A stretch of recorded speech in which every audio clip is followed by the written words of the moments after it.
Goodbye pre-CapCut na nga ba? Dahil kahit ang 1080p export ay hindi na siya free.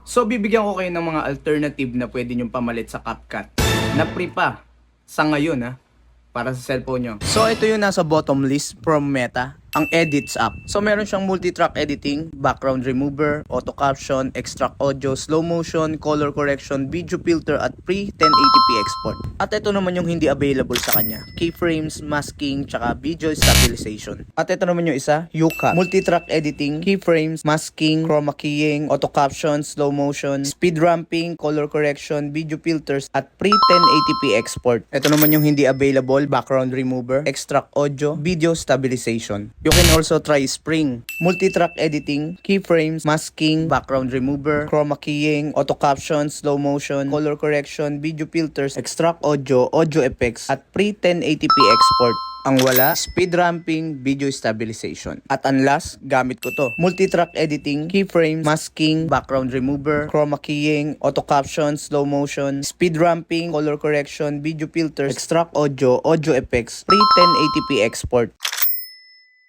So ito yung mga apps na better din sa CapCut. Siguro hindi pa sa ngayon, pwedeng mamaya or bukas. Pero ito yung mga pwede nyong gamitin pamalit sa CapCut. Pwede ito sa mga estudyante at sa mga nagsisimula palang vlogger. So kung nakatulong to sa inyo, follow, like, and share.